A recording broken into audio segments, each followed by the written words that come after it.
Hey, party people, repent for the kingdom of heaven is at hand.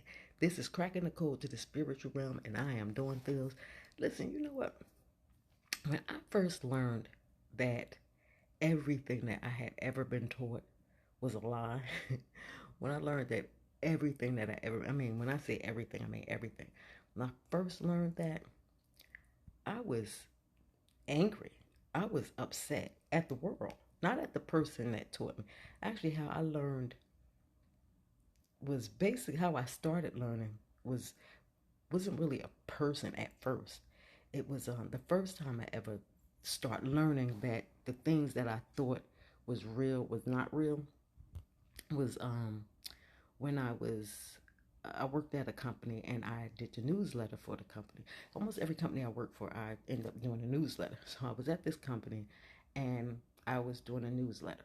Now, what the newsletter was every department would give us update on what they were doing working on that month, and I would write about it in the newsletter. And then I had extra space, so I started putting the birthdays of everybody at the job that month and their anniversaries, like whoever was celebrating a year anniversary, a 2 year anniversary, or 20-year anniversary, I would put that in. But I still had some extra space. So I start realizing that pretty much there's a holiday every single month. So I thought it would be interesting to research the origins of the holidays. This was in the early 2000s, probably 2004 or 5. And I would just let me see when I worked there. Yeah, probably about 2005 or 6.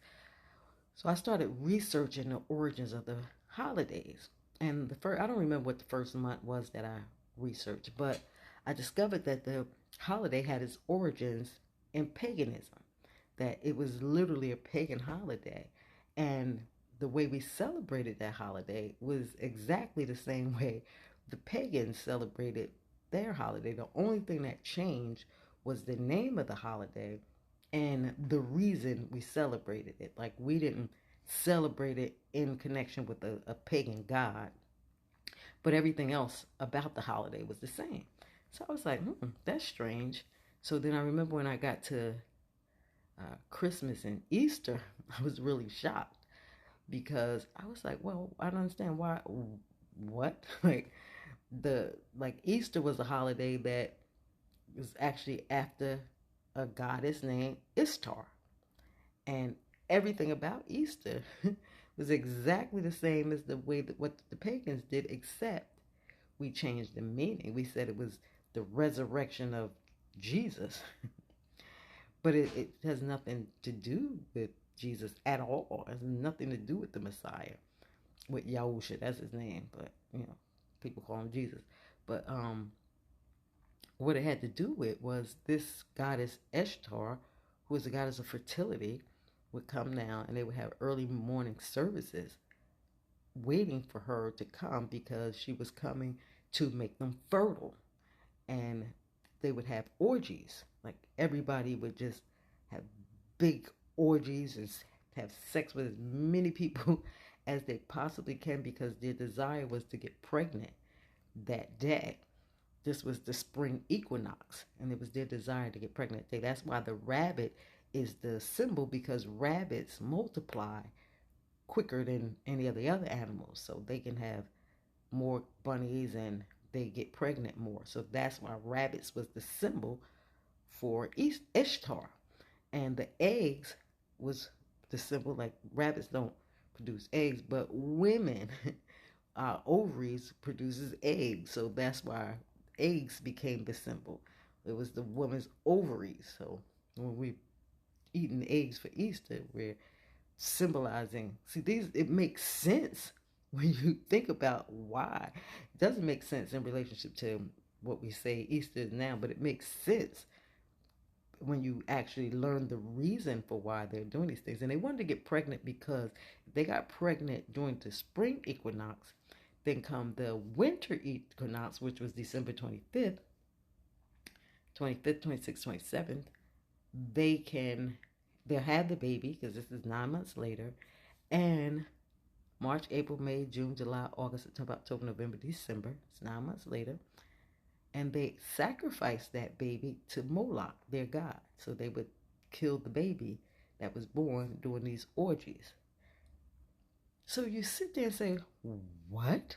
Like, I got angry. Like, is this something that the Most High would want to celebrate his son birth and resurrection for? Like, that, I was absolutely furious that this was what we were doing. Like, what?